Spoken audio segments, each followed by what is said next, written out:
I want to talk about how Genga helps with your shading, helps with lighting, helps with rendering, basically. How does Genga help with that kind of process? Now first, before we begin, I want to first explain what is Genga. Genga is essentially, in Japanese animation, it's the keyframes. It's these main frames that are planned out before the actual movement is drawn, like the in-between animations or the doga. So it'll be these kinds of drawings right here, planning out the shot, planning out where the lighting and where the shadows go. Now this isn't exactly Genga, but this is using the false colors that Genga uses. And just studying these, learning how the different shapes of the shadows work, this is going to lead to better shading. It's going to lead to having stronger shading because you're planning out the lighting and the shadows. So how does Genga help shading? In shading, let's bring in a ball. So we have a ball here.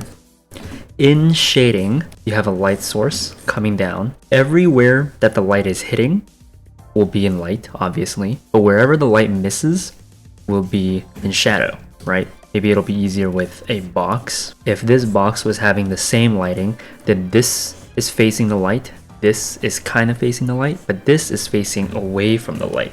So if I were to shade, then this entire side is going to be dark in the shadow, and then this side would be half in the shadow, and then that side would be in the light. Same thing with this ball. You would have something like this, right? I think we've all seen something like this before. Shadow and light. That is easy, but that's something that a lot of people forget, especially with complex forms or when they have, figures. You don't know how to shade. So let's take this concept into a more complex pose. So we have the sketch, and then we line the sketch. We turn the sketch into line art. So then you can maybe get to a point like this, right? So you've done your sketch, you've lined it up.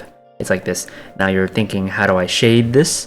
And I'll see a lot of people, the way they'll shade this is they'll take like whatever, a thing, and then they'll start going at it like this. They'll be like, okay, yeah, this is like this. They're kind of like shading each individual part. Now, I think I'm like naturally doing what people are not doing, but you get the idea. It's like you're kind of doing like the balloon shading, right? It's like, okay, light is hitting here, which means that the sides are gonna be in shadow. Light is hitting here, which means that the side is being in shadow. You kind of do that across the whole thing, and it looks messy, it looks ugly, it looks bad. But that's why we need to bring in the Genga. We need to, first thing about Genga is that it's two tones. So you have your line, and then you have a shadow on a very clear graphic tone. And because of this clear graphic tone, you have very clear shapes that you need to make. You're looking at this and you're thinking to yourself, how can I make a shape for this fold? Or how can I make a shape of shadow that illustrates and implies the folding of the clothes? How do I illustrate and design these shadow shapes so that they look nice, so that they're not messy looking, and so that they sort of fill in and fit everything? If we look at these faces, which areas should I put shadows on? So it's like sometimes people will be like, oh, I want shadows on this side, and then I want a shadow under the nose, and then I want a shadow here, and then they need a shadow here, and then a shadow here. Put it out around everywhere with no reason or no sense of design. So that's why it's good to study and learn from Genga to sort of see what shapes are emphasized and where the shadows are placed and what are the good dynamic fun shapes to use. So if we have our line right here, I stick the Genga on like that. You also want to determine light source. This is very, very important. People do not consider light sources enough, at least the beginners. So you want to put in a light source so that way you know that everywhere, all of these are all planes, right? These are all 3D forms. If these planes existed, all of these planes would be facing the light. And then the planes that are down here will not be facing the light. And you also want to be designing the shapes so that they have a bit of appeal to them. Find the appeal. And that just comes with studying. That just comes with looking at other artists and how they design their shapes and then following that. But the last thing is grouping the shapes. This is all grouped into one shadow. So in this case, someone might go like this. They'll put a shadow here. They'll put a shadow here because this is like a ball, so I want to shade this whole thing. And then they'll be like, okay, so there's like a form like this, so I want to put a shadow here, and then a shadow. Oh, and then there's a cast shadow here, and then I'm going to put a shadow like this. Oh, and then there's this plane is facing up and this plane is facing down, so that means I'm going to put a shadow right here, and then I'm going to put a shadow here. You're treating each little thing as little objects instead of one thing as a big whole. You're seeing the figure as a bunch of small objects put it together, which it is, but when you're shading, you want to take into consideration the whole thing. So instead of doing all of these little shadows, you just make one big one, group them up. First things first is light source. Determine your light source. Your next thing, so design, shadow, and it also goes into light, shadow, light shapes. And then you want to group it into bigger shapes. Group it into bigger shapes. So that's what we know so far. You have your figure. You want to find the planes that are not facing the light after you determine your light source. You have to design your shadow shapes so that they, accurately display the form. And then you also want to group your shadows so that you don't have a bunch of little ones. Now, the reason why I have a few little ones in here is because this is fur, right? It's a furry tail, which means that there would be little pockets of shadow. But overall, with like big forms like the legs or the chest or even like the gun or things, it's a lot of the shadows are all grouped up together. Now, what do you do after this? Once you can sort of see this in your head, why is this important? Why are we even doing this? And that goes into, well, let's just see the rest of it, right? After this, I put in just your local colors, and you can put a multiply later, and then you get into something like this. So how do you go from this to this, right? How do you get from a sort of map, a shadow map, a false color map, to something more rendered? Now this is also rough. I didn't spend a lot of time on this, so you can see, things aren't rendered nicely, but it gets the point across. So how does it go from here to here? And it looks better with a darker background. So how does this work? To go from this Genga style, this key animation, this false color shadow map version that's over here, to a more rendered setting, a more rendered piece like this, is going to be one big rule that needs to be remembered at all costs. So what is this rule? This rule is going to be the rule of values. So I'm just making up a name. That's not what it's, I don't know what the actual name of it is called. It's basically this rule that there is this separation of light and dark. So what is this sort of separation of values? What is this rule? The idea is that all of the values that are in the light cannot mix with the values in the dark. When you shade, so let's say we have this ball. Here is the light, right? This is all light and this is all shadow. I'm not gonna go into like the Terminator line or any of that, but the idea is that this is a separation of values. Here has a certain set of values. It's like these values right here in the light. In here, you have values that are here in the shadows. The values in here cannot mix with the values in here, which means what? It means that no value in the shadow area can be as light as the values in the light area. These values here, no matter how light they get, this looks pretty bright, it can never be as bright as any of the values that are in the light. There has to be a very clear distinction.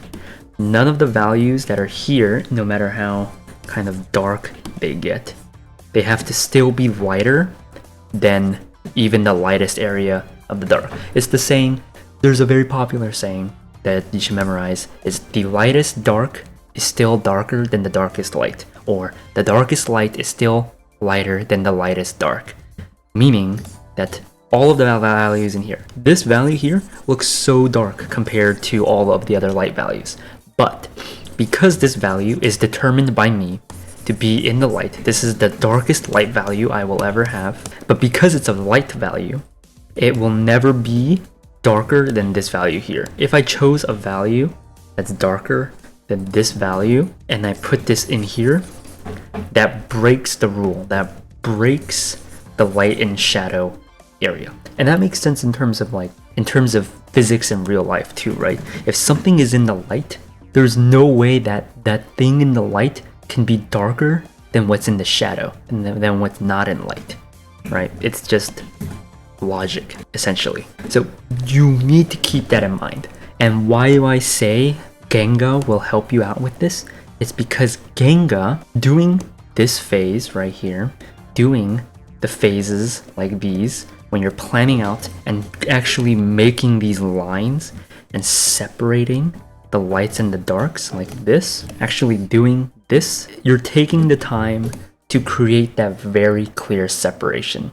Things are in the light versus things that are in the shadow. So once you start adding in your tones and you start bringing in more complex things, like adding in all of, you know, like your shading and your values and your midtones and things like that, you have a rule set in place. Like when I'm here, I have it separated. Now, if I decide to go up and render, nothing that's, you know, on this side of this line can be darker than in here, and vice versa. Nothing on here can be lighter than here, right? There's a very clear separation. Now I can still go lighter, right? I can go lighter in here if I want to bring in some reflected light. I can mess around with it. I can bring in, you know, different hues, but as long as everything in here, this value, is still darker than this value, it's getting close, it's still good. It's still sound. It's still logically correct. And same thing with here, I can get darker in here and darker. But as long as it's still lighter than the shadow, it's still good. It's all safe, right? And then it's just from this point on, once you have that in your head and you have that practiced, all you need to do next is just render. And it's just spending time rendering.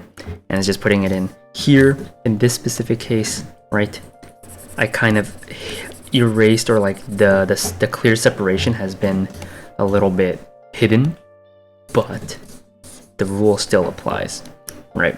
It's still lighter here than it is here. Here, it's a little bit, you know, it's like barely, it's like at the value, but that's because of the reflected light. But still, I still think that that's kind of ruining it, so let's take it out.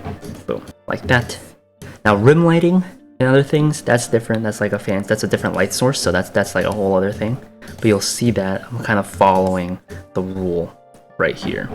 I'm following my rules right here. Like for here, if I want to bring in some reflected light or from, you know, bounce light from the ceiling, I'll do that. I can do that. But as long as this value is still darker than the values that are in the light, I'm good. Like this. So that's essentially why I think learning Genga has helped me improve. You want to get good at doing this. It's the idea that, so like rendering and doing everything past this point right here is all extraneous. We don't, like, everything past this point is not going to affect your drawing by that much, because a lot of the stuff is figured out in the beginning. You have your sketch, right? The posing, the gesture, the form, the anatomy, and then here you have the line art, which is a little bit of design, and then you have your shadows, which is design, and then after that it's just putting in the colors and then just spending the time to like render it all out. And this is just like the busy work, right? But as long as you're following the map that you set up here, this is light, this is shadow, then it's all good. So let's look at another one. This is what I mean by the designing part. When you start shading, it's good to practice with the two-tone, and you want to make sure that each individual section has its own side of shadow. So we know very clearly that the light is coming in from this side right here, and you'll see that all of these light forms, or all of these shadow shapes, are going around the contour of the body, and there are little parts like here. You can break this into smaller pieces, but I've decided to make it all one big chunk and even connect the shadows like this. I decided to have one small shadow chunk here, one small shadow chunk here, next one with big ones. So this is all about design, all about designing shapes. I think this shape here is the worst, is not that good. I might go like this, just so that it's just all connected to one big piece. Maybe even go like this, get the shadows looking better. But yeah, you want to have these ideas here, and then if you would want to take these further, then you can probably bring out a little bit of, you know, reflected light in here, right where the forms are. If the light's bouncing up like this, probably catch a little bit like this, right? And then here you can bring in a little bit, whoops, that might be too much. You might bring in a little bit of mid-tone, bringing it down like this. Now this might not be the strongest example because, you know, all of the values are really, really bright, but you get the idea. And then that's how you can slowly start to round out the form. So to recap, final recap, Genga will help your shading because it helps you figure out where is the light and where is the shadow.